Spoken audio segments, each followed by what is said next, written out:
पायल एक खुले मिजाज की जिंदा दिल लड़की होती है जिसे उसके पापा ने फुल्ली सेल्फ इंडिपेंडेंट बनने के लिए सब कुछ सिखाया हुआ होता है। एक शाम पायल अपनी बाइक पर सीटी बजाते हुए कॉलेज से घर वापस पहुंचती है, जिसे देखते ही उसकी मम्मी गुस्से में पूरा घर सिर पर उठा लेती है। आ गई महारानी, बहुत बोलते थे मैं अपनी बेटी को सब कुछ सिखाकर दुनिया में मजबूती से खड़े रहना सिखाऊंगा, साथ में बेटी को लफंडर बनना भी सिखा दिया, ये नहीं बताया। क्या हुआ? आज ये कुकर इतनी सीटियां क्यों मार रहा है? सीटी? सारी फसाद की जड़ तेरी वो बाइक और सीटी है, उन्हीं से लड़के छेड़ती है ना तू। हाँ, ये तो गलत है, मुझे बताए बिना ही लड़का छेड़ दिया।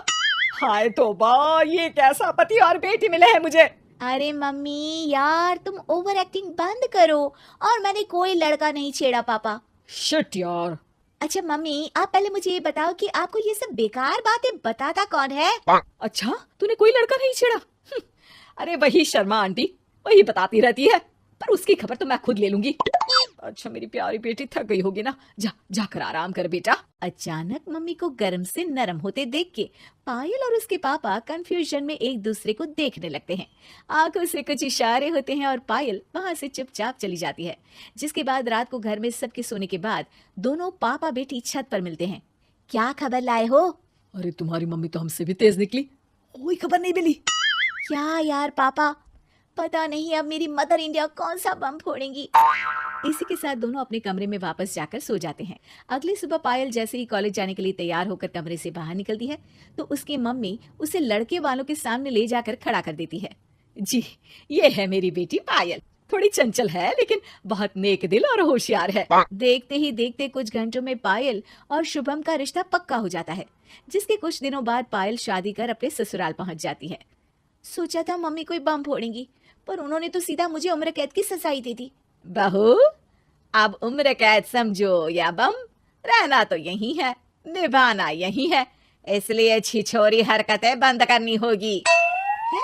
ये आप क्या बात कर रही हो? मैंने क्या किया? इतने मासूम ना बनो, मुझे तुम्हारे कारनामों के बारे में सब अच्छे से पता है। ऐसा बोलकर सास तो वहां से चली जाती है, लेकिन पायल सोच में पड़ी वहीं खड़ी रह जाती है। जिस पर शुभम उसके पास आता है। तुम मम्मी की बात का बुरा मत मानना, वो पड़ोस वाली आंटी ने उन्हें तुम्हारी बाइक चलाना, सीटियां बजाते हुए घूमना, बेधड़क सबसे बात करना वगैरह जैसी कुछ बातें बता दी है, जिसे सुनकर उन्हें गुस्सा आ गया है। पर फिक्र मत करना, धीरे धीरे साथ रहने से वो भी ठीक हो जाएंगी। Thanks for your concern, but I don't care.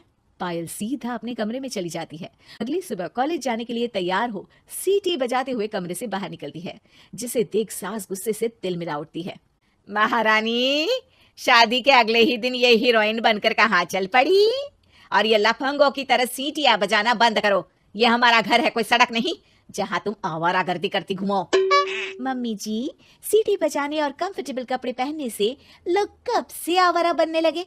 इसी के साथ सास बहू का युद्ध शुरू होने ही वाला होता है कि शुभम वहां पहुंच जाता है।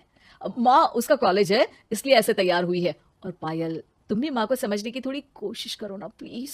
सिचुएशन संभालकर शुभम और पायल घर से निकल जाते हैं। इसी तरह दिन बीतने लगते हैं, जिससे सास बहू की लड़ाइयों के बीच शुभम पिसता रहता है, लेकिन साथ ही वो दोनों एक दूसरे की आदतों को अपना भी लेती हैं। पर पायल का सीटी बजाना सास को आज भी नागवारा ही होता है। आसमान गिर जाएगा, धरती फट जाएगी, पर इसकी सीटी ना जी ना, कभी बंद नहीं होगी। अरे मम्मी जी, जब आप मेरे कुछ बोले बिना सीटी से ही समझ जाती हो कि मैं क्या बोल रही हूँ, फिर इसे बदलने की क्या जरूरत? यही तो हमारी यूनिकनेस है। पायल की बात से ज्यादा सहमत ना होते हुए भी सास हंस पड़ती है। उसी शाम पूरा परिवार घूमने जाने का प्लान बनाकर घर से निकल जाता है, और उनके जाते ही घर में चोर घुस आते हैं, और तभी वो सब भी दोबारा घर के अंदर आते हैं बाहर से। क्या यार पायल, एक शाम भी फोन के बिना नहीं रह सकती थी क्या? घर में ही तो फोन है, कहाँ चला जाता? अब जल्दी अंदर जाकर अपना फोन लाओ, मम्मी और मैं यहीं बाहर वेट करते हैं। ज्यादा बोल रहे हो, देखो अब और धीरे काम करूंगी। ऐसा बोलकर पायल घर के अंदर जाती है और बहुत देर तक बाहर निकल कर नहीं आती। अरे ये तो सच में जानबूझकर लेट करने लगी। चल कर देखते हैं ना। दोनों जैसे ही मेन डोर के नजदीक पहुंचते हैं, उन्हें पायल के सीटी बजाने की आवाज सुनाई देती है। हमें लेट करके खुद मजे से बैठी सीटियां बजा रही है, अरे गधे, ये मजा नहीं सजा है, जल्दी से पुलिस को फोन कर। माँ की बातों से कंफ्यूज्ड शुभम उसे देखता ही रहता है। सास खुद ही पुलिस को फोन कर देती है। कुछ देर बाद वो दोनों पुलिस के साथ घर के अंदर जाते हैं तो पायल एक कुर्सी पर बंधी होती है और सास को देखते ही दोबारा सीटी बजाने लगती है। ए, सीटियों की दुकान फिर से शुरू हो गई तू? और क्या इन सबको कह रही है कि चोरा है चोरा है? तुझे कैद किया है, थोड़ा तो तरस खाकर डर हमसे। और प्यार से क्या बोल रहा है इससे? अरे इसके सर पर बंदूक लगा, ठोक दे इसको।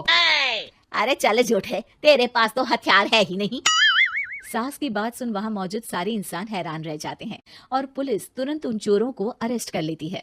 आपको कैसे पता कि इनके पास हथियार नहीं है? अरे सीटी नहीं तो बताया।